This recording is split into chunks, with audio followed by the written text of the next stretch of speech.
Good morning, everybody. Ooh, 3 times the charm, right? Let me start by bringing up our first guest, a gentleman that is in the industry. You know, he's known as a digital authority in music, mobile, IPTV, product and service development. Give an enthusiastic welcome to Mr. Ted Cohen. Thank you so much.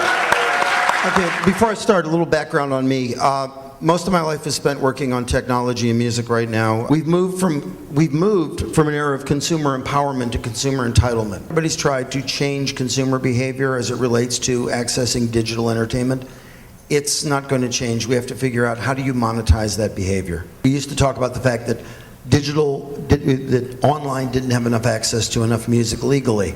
Legally now, you can walk out of here or you can sit on your laptop here and access on all of the services upwards of 10 million songs. 10 years ago, if you were a recording artist, it was about getting a deal and getting your music distributed and getting it into Best Buy and Tower and Amoeba and any music store that would carry your music on the shelf. Right now, any of you could go out in the lobby, record a song, upload it to TuneCore, and have it on iTunes next Tuesday. There's a new service if any of you are selling your own music. It just launched on Monday. It's called Magnet.tv. You can set up your own store on your Facebook page and sell your music right from your Facebook page. You want your music everywhere. You can use services like TuneCore. You can affiliate with InGrooves or Big Fish, or there's a bunch, Iris, IOTA. There's all these great services out there. The future is really very bright. And in my flash forward, you are all unstoppable. You're here today, hopefully, to come away with information and inspiration to help you, as they say, win. If you're a SESAC songwriter, we implore you to A, register your songs. It's very, very important to make sure that you know your splits and you sort of deal with that subject at the genesis of that. That has to be defined and clarified before anything happens. So all of this to say, it's very important for you to handle your business. You got to push yourself.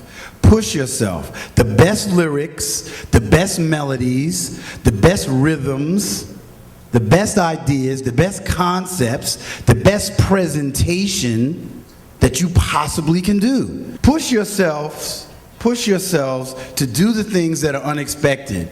In order to stand out and in order to be successful, have to take your craft and your culture higher.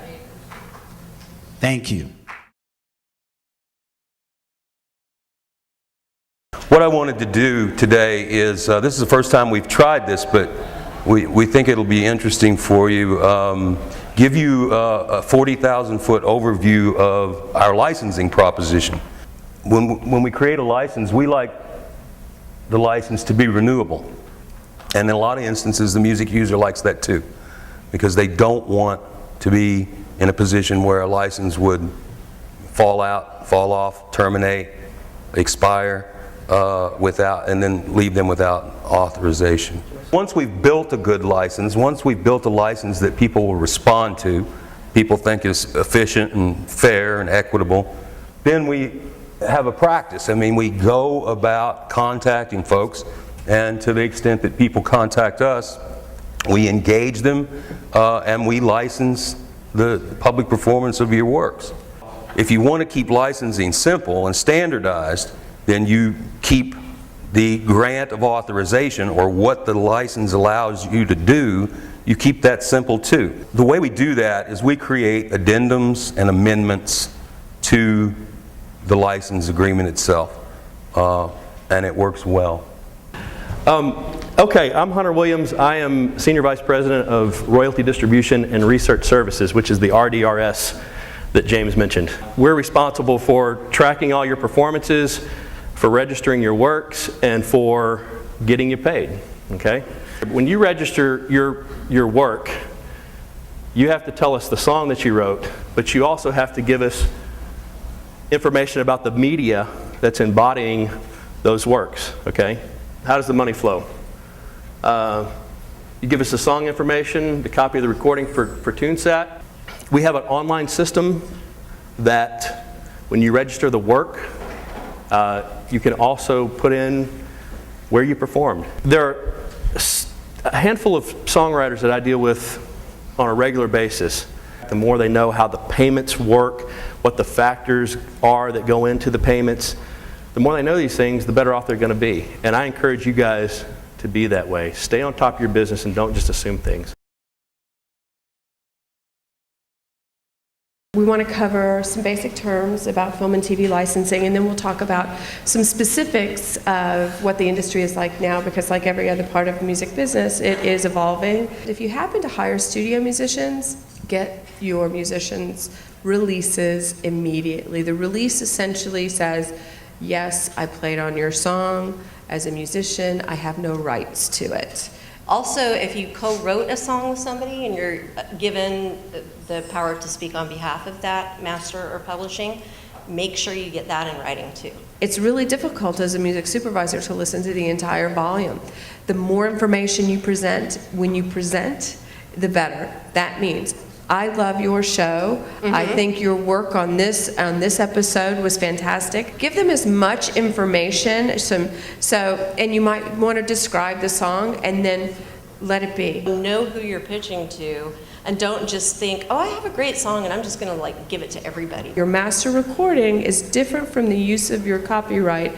They could very well choose to re-record where they would have an entirely different person re-record your copyright, and you would only be entitled to the synchronization license portion of it. They would only have to ask permission for use of the copyright. What's also interesting about synchronization licensing, if you can't clear the publishing, you can't use any recorded master. Right. I don't want to be your full-time licensing girl, but I will answer questions. So there you have it. Thank you all. Thank you.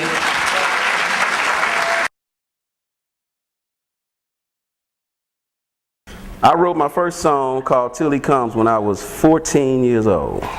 I knew then that it was a business, but I didn't know really what kind of business it was until I wrote my first song for Yolanda Adams called Just a Prayer Away. But there are so many different aspects to the business side of writing a song. You, as the songwriter, immediately, once you get out of creative mode, you got to go into business mode. Why? Because if you don't, there are about 5,000 ways for you to get screwed. You got to start thinking of your own ways to promote your song. This is your song, right? So you can't depend on anybody else to promote, protect, respect your song. This is what I asked myself the other day. How come I'm dependent on SESAC to take care of my business? The more I have my business together, then SESAC can better help me get my songs out. There's a lot of things that stop us from getting to the real business. But the main thing that stops us from getting to the business attitude is our mind. Handle your business. Really handle it though. Don't play with it. You know what I'm saying? Don't be cute with it. Handle it. Really.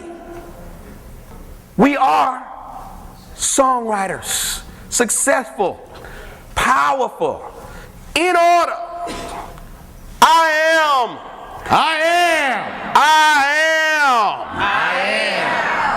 What are you? Thank you so much. First song will be Jasper Burns, Life is My University. I'm off to lead a ship that only I can sail. The great big I am going to seize me. It was beautiful. I mean, I really don't have any comment. It created a world. It had its own universe, and I was cruising along. You're impatient, but somehow we